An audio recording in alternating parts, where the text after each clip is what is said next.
How do you do again? I'm Paul Garber, Historian Emeritus and Ramsey Associate of the National Air and Space Museum in Washington. In this part of our story, part 4 on the section of the Wright brothers, we have come to that time when, although the Wright brothers in 1903 had invented the airplane, in 1904, 5, 6, 7, and 8 had improved it, and in 1909 were still ahead of most others. By 1910, others in the world had developed airplanes, some of them very interesting, very efficient, such as this Antoinette airplane with Hubert Latham, its principal pilot. In this part of our story, we will be telling not only what the Wright brothers themselves were doing, but also what was accomplished by persons whom they had taught to fly, and others who were flying the right type of airplane. The great prize for airplane speed in 1910 was the James Gordon Bennett Trophy, which had been won for America in 1909 by Glenn Curtiss, thus making America the host for 1910. As I concluded part 3 of our story, I showed you this Wright racer, which had been designed and built especially to keep this prize in America. It was named the Baby Grand. Orville, here at the controls, had flown it at a speed of almost 70 miles per hour, faster than the known speed of any other entry. Its 8-cylinder engine weighed about 300 pounds, 100 pounds more than the usual 4-cylinder types, and developed over 50 horsepower. Now look at the size of those propellers. I think they must be around 10 feet in diameter. The wingspan was only 22 feet, almost half that of the Kitty Hawk Flyer. Here's a final engine test. Now, there were no brakes in those days, and they hadn't used wheel chocks yet. I remember back in the old early bird times, it was customary for someone to holler, "More beef!" Then everyone would run to give a hand, and here you see they're holding it back so that the engine can be tried out. Also, sometimes we used to fasten a spring balance to the tail and then tie that to a post so we could measure the pull. Walter Brookins, the first person taught to fly by the Wright brothers, was to pilot the Baby Grand in this race. But to the great disappointment of many, particularly Wilbur and Orville, the engine, up there at Belmont Park, cut out at the critical time, and Brookins smashed into a bad landing. He crawled out of the wreck, but America's best hopes to win the race were lost. The English flyer, Claude Graham White, flying a 100-horsepower French Blériot monoplane, won at a speed of 61 miles per hour. There were a total of 9 entrants from 3 nations, America, England, and France. Arch Hoxsey, also flying a small-span Wright airplane but with a 30-horsepower engine, attained an altitude of about 7,000 feet at Belmont on October 27. On that day, the wind was so strong that his flyer and that of Ralph Johnston were blown backward while still facing forward. On the last day of the meet, October 31, Johnston established a world altitude record of 9,714 feet. Another famous air meet during the fall of 1910 was held at St. Louis. There, Arch Hoxsey took Theodore Roosevelt for a flight. He was the first person who had been President of the United States to fly in an airplane.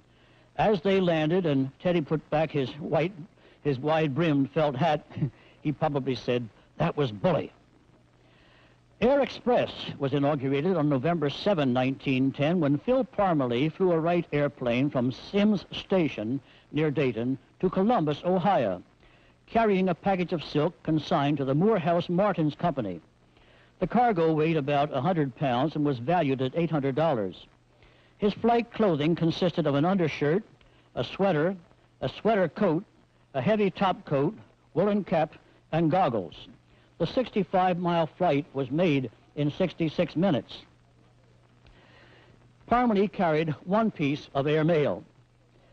And the crowd that welcomed, they were so amused because he had such a hard time getting through all of this clothing and finally finding that letter to give it to Max Morehouse.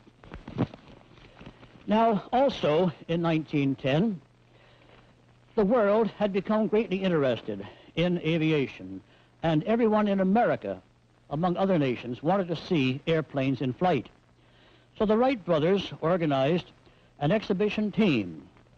The person there with a derby hat, we used to call it an iron hat, is Roy Nobbenshoe, famous balloonist and dirigible airship pilot. He headed up the team, and Parmalee, we just met, he's there at the left. There's Walter Brookins at the right. There were many persons in that team. Now, Frank Coffin was another member of that team. There he is with Wilbur being at the right, another iron hat. Frank was a very capable pilot, but also there at the Wright School in Dayton, he was in charge of instruction. He's given to the museum the sheets that were used at that time to tabulate the accomplishments of the pilots. I hope we can raise this picture a bit and see those high-button shoes. Those are a classic thing of those days. I remember how proud I was of mine. It took me quite a while to button them up with my mother's old-fashioned button hook. Well, Frank was a splendid person and was one of the first to use floats on a Wright Type B airplane. This remarkable picture was taken in February of 1912. He was flying at New York, and he would have to somehow, you see that tugboat has made a path through the ice. He took off by dodging these cakes of ice and flew over part of the city and also flew over the Statue of Liberty, taking some photographs of it at the time. Another pilot of Wright-type planes was George Gray, who made numerous exhibition flights in the Middle Atlantic states, particularly in Virginia. Later, when he was a pilot in World War I, he was so very proud of this license in which he could show that he'd learned to fly on Wright Brothers airplanes. I knew most of these men. I value my friendship with them. I wish I could tell more about the wonderful early bird friends that I have. There's an organization, you know, of the old-timers, the early birds. It was my privilege to be the recent president of it. Now, there were some girls who learned to fly, also of the Wright planes. There's Catherine Stinson, standing with her Wright plane. She learned to fly at Chicago and was taught to fly by Max Lilly. She thrilled many crowds in those cities over which she flew. Her sister, Marjorie, was also famous. They taught their brother, Eddie Stinson, to fly. Another brother, Jack, was also a pilot and maintained a flight school on Long Island. During World War I, Marjorie trained many Canadian pilots who fought in that war. Ruth Law was another girl flyer who learned the right system of control. Her cross-country flight in 1918 from Chicago to New York was a record maker. And during the First World War, she encouraged bond sales by advertising them from the sky. Now, Al Welsh, shown here at the left, had been one of the first three students taught to fly by Orville Wright. The other two were Brookins and Hoxsey. Welsh's most famous pupil is shown here, Lieutenant Henry H. Arnold, later General of the Air Force. I always bow a bit to Hap. It was through him that I met my dear wife. And we always go over to his grave on Memorial Day and lay a few flowers there in appreciation. We're certainly a happy couple, and I'm so grateful to say so. Now, Hap had begun his lessons on May 3rd, 1911. The flight lasted 7 minutes, and on the report sheet, Welch wrote, rough. Some bad landings, I guess. The third lesson was for 12 minutes, and the comment was, hand on elevator, meaning that the teacher let the pupil steer the airplane up and down. During lesson number 9, Arnold was permitted to try balancing the airplane, and on lesson number 19, the comment was, landed without assistance. The final notation was, number of flights, 28. Total time in the air, 3 hours, 43 minutes. Finished 13 May, 10 days learning. Actually, it was 11 days, but the Wright brothers didn't permit any flying on Sunday. They were the sons of Bishop Wright, you recall. Arnold's companion in training was Lieutenant Tommy Milling. Now, there's Hap at the left and Tommy seated there in the airplane. Milling's teacher was Cliff Turpin. Here's Cliff in his airplane at the center of this group. The picture was taken when the minister at the right was marrying the couple at the left. Then Turpin took the bridal couple up for a short aerial honeymoon. There were all kinds of aviation thrills and stunts in those pioneer days. In June of 1911, the Army established its first aviation field at College Park, Maryland, the same field where Wilbur had taught the Army's first 2 pilots in 1909, as I described in my previous section of this series. There, the Army quartermaster constructed these hangars, which had been designed by the Wrights, and Arnold, Milling, and other officers, pilots, and men were assigned to conduct military flight operations there. Arnold was a very active pilot. On July 7, he made an altitude flight of 3,260 feet. On July 10, he flew over the United States Capitol building. On July 18, he climbed to 4,167 feet. And on August 21, he made a cross-country flight of 42 miles to Frederick, Maryland. By this time, an increase of appropriations for aeronautics to $125,000 for the fiscal year 1912 had permitted the purchase of several airplanes of both the Wright and Curtiss types. Bomb dropping in those days was a simple procedure. You just picked it up, held it out, and let it go. Here at San Francisco in 1910, Lieutenant Myron Crissy had assembled a bomb from some 2.5-inch pipe and made another one from an artillery shell. With Phil Parmalee as pilot, Crissy dropped them from a Wright airplane over the Tanforan racetrack. These were the first live aerial bombs. But at College Park, a more scientific method was developed by Lieutenant Riley Scott. His invention carried two 18-pound bombs and included a telescope for measuring speed, an altimeter for measuring height, a stopwatch for precise timing, and tabulations for figuring equations. These tables were prepared for an altitude of 400 feet, and from that height, the bombs landed within 10 feet of a target that was 4 by 5 feet on the ground. Scott, whose pilots for these tests had been Tommy Milling, prepared tabulations for an altitude of 3,000 feet, but before he could make those tests at College Park, he had to leave for France. Our own War Department had not shown much interest, but the French had offered a prize for bomb dropping, and Scott was going to try to win it. In fact, there he did win the recognition he deserved. Now, James Means of Boston, whom you'll recall from a previous talk, was compiler of the aeronautical annuals of 1895, 6, and 7. The Wright brothers had studied those and had continued their interest in aviation from that time. Means also was interested in aviation, and in 1909 was granted a patent for a signaling device. It used the exhaust of the engine to blow through a tube in which lampblack was inserted by tapping a key, something like a telegraph, whereby dots and dashes of the Morse code could be blown out as visual signals. This was also tested at College Park, October 13, 1911. The official report was, because of the short time of the visibility of the puffs and the impossibility of distinguishing the same at a distance greater than 4 or 5 miles, it is thought that the device is not practical for general military use. On June 7, 1912, Captain Chandler, who was in charge of the air station at College Park, tested a Lewis machine gun for the first time from the air. Lieutenant Milling was his pilot. Using a drum with 50 cartridges firing at the rate of 500 shots a minute, 5 hits were made on a strip of cheesecloth 6 by 7 feet in size from an altitude of 250 feet. Other shots were fired into a pond to give the gunner a better idea of the spacing of the bullets.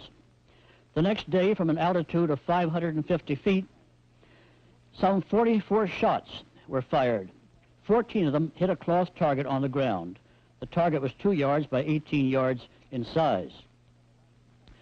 The gunner was handicapped by the lack of sights on his gun, and also it was very difficult to maneuver, to aim, to turn the gun because of the limited connection there of it. Moreover, the War Department was not particularly impressed by this. They said the purpose of the airplane is for reconnaissance duty only, and it is those young officers out at College Park who have these rather ridiculous and fanciful ideas that gunnery will ever be used during air combats. You see, the War Department still had to learn a few things.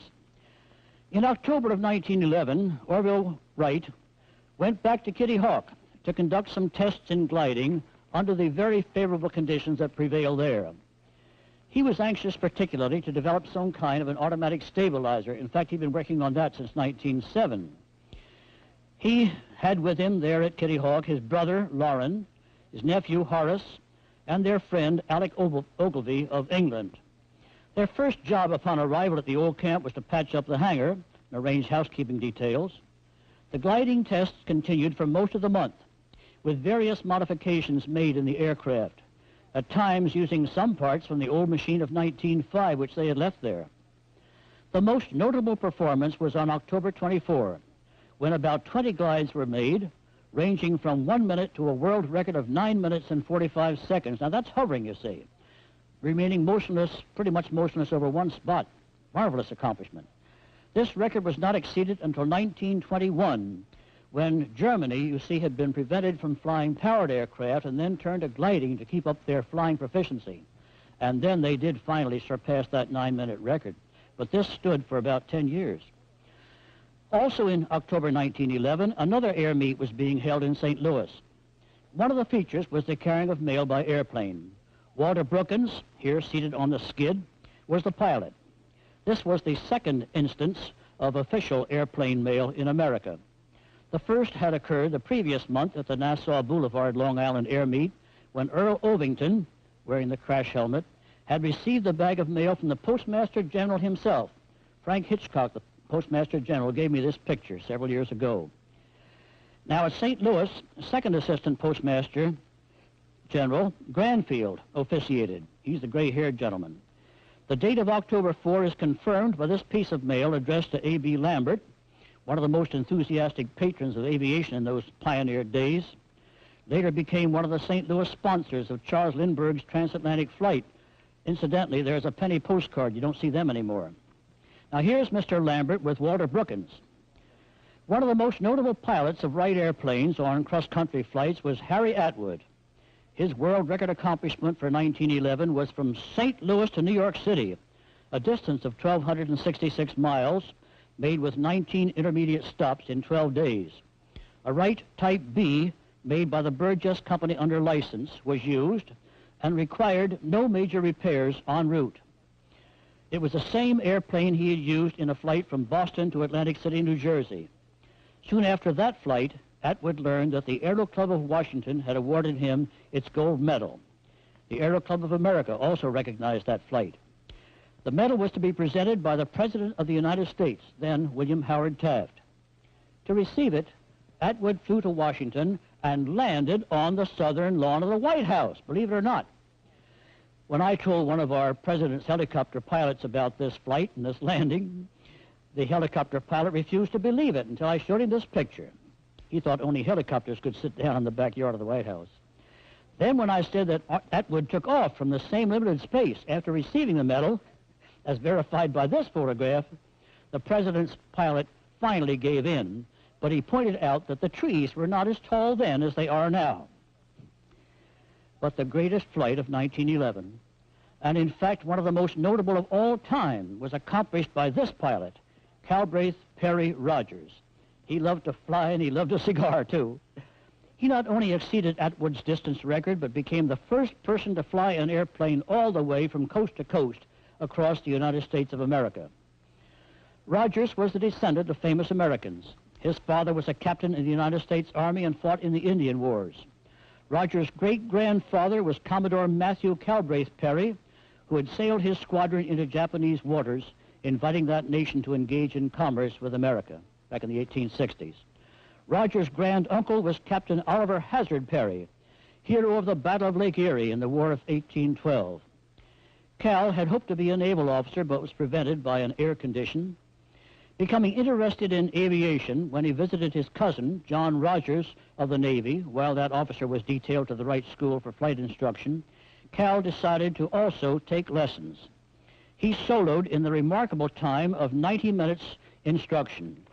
He attracted national attention 2 months later during the 9-day air meet held in Chicago when he won the award for the most time in the air, flying every day for a total of 27 hours. Now, back in those romantic days of the early birds, there were various prizes offered for flights from one city to another. Remember that Curtis got the one from Albany to New York, and then Hamilton got the one from New York to Philadelphia in return. But then William Randolph Hearst of the Hearst newspapers was going to clobber all those lesser prizes of around $5,000 and $10,000 with a $50,000 prize. Now, $50,000 was a heck of a lot of money then. It still is to a museum curator, I assure you. but $50,000 for the first flight from coast to coast, all the way in either direction. It had to be done, however, in 30 days. Now, Cal Rogers was among those who were determined to win that prize. The others, they cracked up or gave up, but he kept on. He took off from Sheepshead Bay, Long Island, on 17 September, from Sheepshead Bay, Long Island. His airplane was a Wright type EX, single-seated with a 35 horsepower four-cylinder engine. He flew right over New York City. Now, can you imagine sitting on a board seat, no safety belt, your feet stick out on a little piece of about 2x2, or less than that, wood, to brace your feet on. You look down at all those skyscrapers reaching up at you. He flew right over New York City, but then he spotted on the New Jersey tracks this white-painted car. Now, that says Vin Fizz. Vin Fizz was a drink, now not Gin Fizz, Vin Fizz was a drink sold for 5 cents, put out by the Armour Company, who were meat packers, so I don't know what to put in the drink. They said it had grapes in it. But they were paying part of his expenses, $5 a mile. And this was one of a train of cars. This had his spare parts in it, had another airplane, had a spare engine. His wife was in there. I didn't mean to say she was a spare part. No, she rode in a Pullman car. It was also a diner. There was this train that accompanied him. And sometimes he'd catch up to the train, sometimes the train would catch up to him. Now, here is Cal landing at Middletown, New York. That was his first stop, a wonderful flight. He said it was a good landing because it didn't knock the ashes off the end of his cigar. He'd flown 84 miles in 105 minutes. Now, here he holds up his only instrument. That's a piece of string. It was a corset string. His wife donated that. But that was fastened to a wire in front of him, and it would wave at him. And if it waved to right or left, he knew that he was drifting side to side. If it waved up or down, he knew that he was climbing or descending. It's a very good instrument, but that's all he had. No compass at all. Nothing but that little piece of line.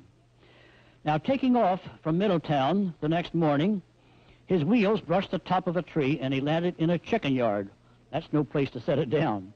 Repairs took 3 days. You must realize he had no advanced weather reports, no compass, no accurate information about the route ahead, only the railroad tracks to guide him, and sometimes he took the wrong switch. He flew on. His route lay across New York State, a corner of Pennsylvania, into Ohio, Indiana, Chicago. Then he turned southward because he knew he couldn't get over the high Rockies, through Missouri, Kansas, Oklahoma, Texas. He had more than a dozen serious crack-ups, some real washouts, but with the help of his mechanics, he kept on. Charlie Taylor was sometimes sent to help him from the Wright Company there in Dayton. As he got to Texas, there was an eagle there that disputed Cal's right to invade those skies. Also in Texas, he met Bob Fowler, who was trying to win the Hearst Prize by flying from California to the East Coast. Fowler eventually reached the Florida coast near Jacksonville. That was the next year. It took him 122 days. As I stand here, the record is 123 minutes. Same distance, a B-58. But now we're back in 1911. After 49 days, Rogers arrived at his official destination. That was Pasadena, California. Here he received enthusiastic acclaim, as you can see. He had exceeded the 30-day stipulation, so he didn't get the prize. Nobody got the prize. Sort of a dirty trick, I think, but he did get the American flag around his shoulders, and that's a good enough prize for anybody. But now he wanted to take off and actually reach the Pacific coast. Here he is. He's going to go about 15 miles on to Long Beach. But over Compton, his engine quit, and he really pranged it down. He landed head first in a plowed field. Both legs were broken, also his collarbone, and he had a brain concussion, was unconscious for 24 hours. He was in the hospital a month. But then, with his good wife's help, now that's Mabel at the left, his mother has on that rather large hat. But then they got him out in a wheelchair. He got on board a pair of crutches. He hobbled over to his beloved Vin Fizz, which had been repaired by his faithful crew. An enormous crowd awaited him at Long Beach. And there, sure enough, he landed and rolled those wheels in the surf of the Pacific. This was a glorious moment. He had flown from coast to coast in 84 days, a distance of 4,320 miles the way he flew it. The first person to cross the United States of America by air. He was feted back and forth, banquets, on the East Coast, the West Coast. But finally, he returned to California, and then on April 3rd, he was giving an exhibition flight over Long Beach in his Wright B. He flew over a pier, and there was a bunch of seagulls that rose up rather frightened. One of them jammed itself into the controls, and down went Cal. He did not walk away from this one. He died April 3, 1912. Today, in the National Air and Space Museum, in this old tin shed, and I'll put in a plug for a new building because this is the most permanent temporary building in Washington, there is the Vinfast Flyer, restored by the Smithsonian crew, a wonder to everyone who sees it, this marvelous aircraft that did make the first coast-to-coast flight. Another development in 1911 is especially pertinent to this series of talks that we're giving. There's the Navy's first air station, and there is the Wright Type B, there at Greenbury Point, Maryland, across the Severn River from Annapolis. Lieutenant Rogers, who was Cal Rogers' cousin, had been taught to fly at the Wright Brothers School and was sent there to fly the plane. There's John Rogers in the foreground. With the showing of this picture, I want to identify and thank the sailor in the white cap. He is Dale Ziegler, by whose kindness I obtained these pictures of the B-1. I'll speak about him further in our next program. The B-1 was operated either as a land plane or a seaplane. Here is one configuration with two floats, and here one float only is used with the addition of wingtip floats to keep it balanced in rough water. Flights were made in the B-1 to Baltimore and to other areas of the Chesapeake, and then in December, with wintry weather making flying difficult, the aviators at Greenbury Point were ordered to transfer with their equipment to North Island, San Diego, California. There the dear old B-1 finally was washed out. Here is how a naval aviator kept his feet dry when going ashore from his aircraft, riding piggyback on some sailor. The dear old B-1, as I said, was finally washed out after about 2 years of service, but we're so grateful that one piece of it has been preserved, and that's the engine that you see here on this model. I'll tell you about that in our next program. I think it's a wonderful story, thanks to the foresight of the Navy, thanks a bit to the museum. We have kept it, and it's a wonderful part, the oldest relic of naval aviation.